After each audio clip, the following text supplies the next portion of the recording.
Hello, I am here with Gavin Verhey from Wizards, part of the development team on Kaladesh. Hello! So you're excited to be here, I imagine? Very excited to be here and very excited about Kaladesh.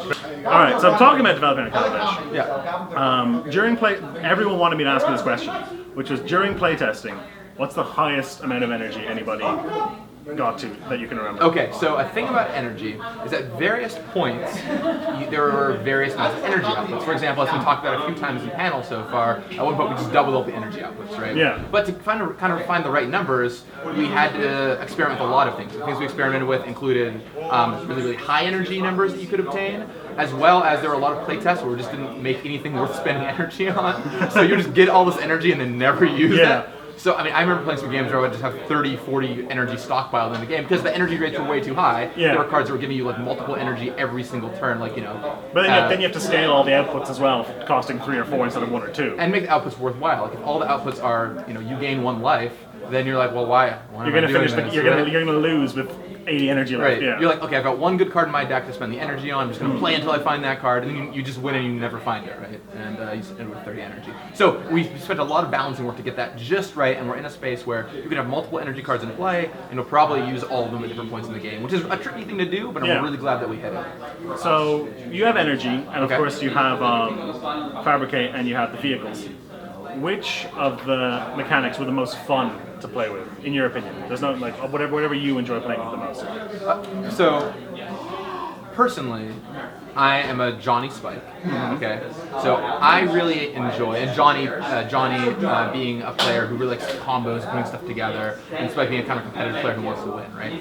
So I really enjoy energy a lot because it lets you just like figure out, okay, what's the right output? It's a whole other axis of resource. It's a whole other axis of resource. Like, how am I going to use this? What's the right output to do? This game, what do I want to do? Do I want to spend it now or hope to draw my card later? A lot of different things to kind of minimize and maximize your best chances of winning. Plus, you get to feel like an inventor and you get to feel clever. But with all that said, I probably enjoy energy the most, like mentally, but it's simply viscerally, like on the table, vehicles not close. Just driving stuff into your opponent. It's so fun opponent. to be like slam down 6/1 haste, put a guy in, attack you, and just the motion feels great. You're like bam, bam, bam, bam, right? And that is we talk a lot about Magic, about kinetic things, things that make you move and do stuff in the game. Because even though you're playing a game with cards, like the action of tapping or untapping is a kinetic thing to do, right? There's a physicality to putting something in a car and flinging it at your opponent. Right, and it's really fun sometimes to say play a card that says untap all your permanents because you just get to feel, you get to do a lot. You're like, right, exactly that, right? And so that is a strong feeling. And with vehicles, it's just this great moment of vehicle, and then you know, network. Maybe you have to wait a turn. It doesn't have haste, right? You're like, you know, put my guy in the vehicle, put it up here, attack you, look at you menacingly, right? And it's all good. So my dream is the creature vehicle airship. Yeah, just put them all together like some kind of transformer. Drive everything onto the aircraft carrier and just blitz it into your opponent. Yeah, so, I think at one point we had a playtest card called Aircraft Carrier with that exact idea. Perfect. So.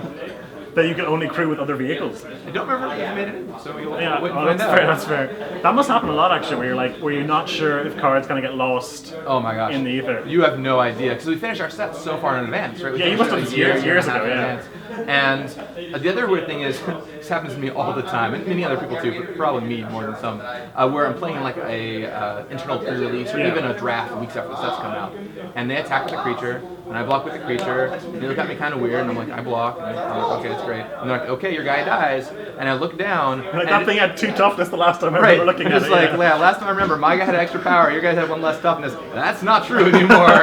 And I just looked like a complete buffoon, but no, that's life. At least you have an excuse for that. That happened to me last night in a conspiracy game. I was like, block, and he's like, eat your guy, and I was like, I am just tired. There was no reason for that to Or playing printed sorceries because they used to be instants. Another one gets me all the time, right? So, if energy is the one you have the most fun with, would you be a person who would hoard all your energy to like pump into one big thing, or are you dealing it out piecemeal? Or are you the person who just does what you think is going to win you the game more often? Yeah, so it's mostly the last one. Sure. Because I enjoy winning and being a Johnny Spike, right? That's why you play. Right. You play to win. Partially, and like that's a Johnny Spike. I'm like, where's the combos? The combo is like the energy and the output, and the Spike is how I'm going to make this all kind of work, right? And players like I'm exactly with you. I want to win in style, but I still want to win. But with that said, if I have a choice between, activating much like 2 energy outputs, or activating my one big 8 energy output, every time. you know where I'm going to go, Yeah, right? There's some pretty saucy outputs. You guys saw Aetherworks Marvel yesterday, which is one good one, but it goes even higher than that, so that's exciting. So if energy was the most fun to play with, what was the most difficult to develop with as a mechanic? Energy. As well, just because it's such a different kind of, it's coming at the game from a different angle. Right. So I mean, all 3 card types, or all 3 mechanics in the set, had a pretty rough development. I mean, I don't want to say rough, but like it took a lot of work to get to a place. Challenging, right? Because vehicles are brand new card type. Yeah. And when you introduce a new card type, like Planeswalker or Equipment or something, you don't know how strong it's going to be, and you have to really do a lot of playtesting to get it just right. It's really important. And even the mechanics panel, they were saying they went through so many iterations of how they worked before you actually landed on what's on print. Right, and even going to development, we were trying different tweaks. Ian talked yesterday about how we tried number of creatures versus power of creatures, right? And so just iterating. So that poses its own challenges. Energy, never really done anything like energy, where you get a different resource, you can spend it at any point in time, and figuring out the right energy economy, how to acquire energy, what the right numbers on outputs were. That was a huge undertaking, and especially at Rare, when we want to make it work and constructed, because it's pretty sad if you make all these energy cards and none of them actually None of them make make it to the prototype right? or whatever, yeah.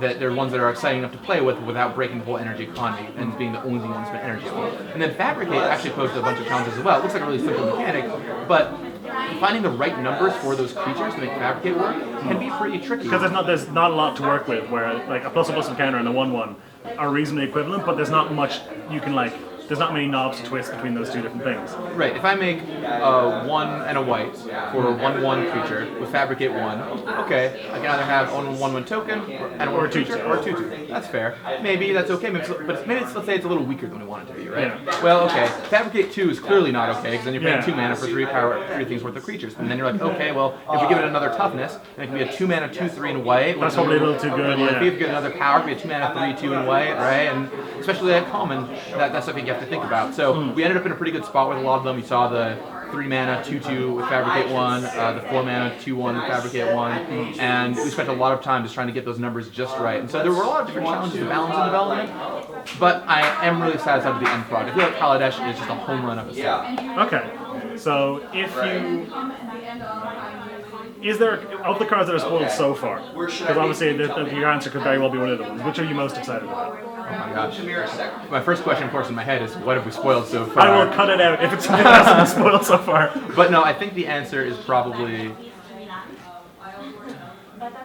well, the most adorable card is the Filigree Familiar, which I love. Okay. The 3 mana 2/2 Fox guy.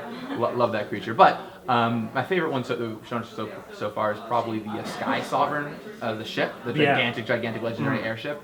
It's awesome. It's just a huge vehicle and kind of shows the potential of what a vehicle can do. And you get that really fun visceral moment of, I put my creatures in my vehicle, you attack, you blow something up, and it feels like you are commanding this huge airship, which is exactly the feel that we wanted to go for in the set. Thank you all for watching. I hope you enjoyed very much. If you'd like to check out more of our content, please go down below and subscribe, or click on the little video playing below me to check out other episodes of the game show. If you're new to Windmill Slam, which I imagine a lot of you are, thank you very much for joining us. And like I said, if you like what you see, please like and subscribe. This is the part where I hang out in frame while the music plays and all the other stuff goes on.